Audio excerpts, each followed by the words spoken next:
বালুরঘাটের রাস্তায় নামলেন বালুরঘাট জেলা হাসপাতালের চিকিৎসক এবং নার্সরা।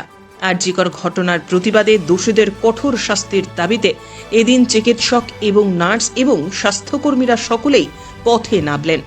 বালুরঘাট জেলা হাসপাতাল থেকে বালুরঘাট বাস স্ট্যান্ড হয়ে জেলা মুখ্য স্বাস্থ্য আধিকারিকের অফিস হয়ে জেলা প্রশাসনিক ভবন, বালুরঘাট থানা হয়ে শহর পরিক্রমা করে পুনরায় হাসপাতালে ফিরে যায় মিছিলটি।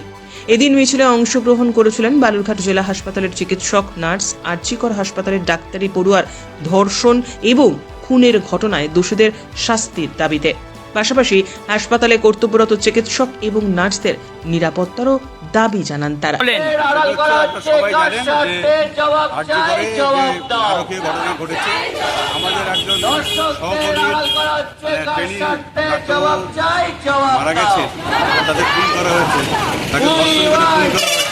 তার বিরুদ্ধে আমরা জাস্টিস চাইছি। আমরা চাইছি তাকে সে যেন দোষী যেন সাজা পায়, সে যেন এড়িয়ে না যায়। আমরা চাই তার প্রকৃত শাস্তি এবং আমাদের যারা আছে তারা যেন এড়িয়ে না যেতে পারে, শাস্তি যেন তারা পায়। এটি আমাদের প্রথম কথা। দ্বিতীয় কথা, আমাদের কর্মক্ষেত্রে সবাই যেন সুরক্ষিত থাকে। আমাদের বোনেরা যারা চাকরি ক্ষেত্রে কাজ করছে তারা যেন সুরক্ষিত থাকে। স্যার, আজকে তাহলে মিছিলটা হচ্ছে কোথা থেকে শুরু হলো এবং এটা আছে কোথায় গিয়ে শেষ হবে? এটা হচ্ছে আমাদের শুরু হচ্ছে হসপিটালের ওখান থেকে এবং গেট থেকে শুরু হচ্ছে, শেষ হবে আপনার সিএমএস অফিসের কাছে। ওখান থেকে আবার ব্যাক করা হবে। আজকে র্যালির মাধ্যমে আপনারা কি বার্তা দিচ্ছেন? আমরা বার্তা দিচ্ছি যে আমরা আমাদের সিকিউরিটি নেই, কর্মক্ষেত্রে আমাদের সিকিউরিটির অভাব। এই জন্য আমরা সিকিউরিটি যাতে ঠিক থাকে সেইটাই আবেদন আমাদের। আর হচ্ছে আমরা যেন ধর্ষক এড়িয়ে না যেতে পারে, খুনি যারা করেছে তারা এড়িয়ে না যেতে পারে।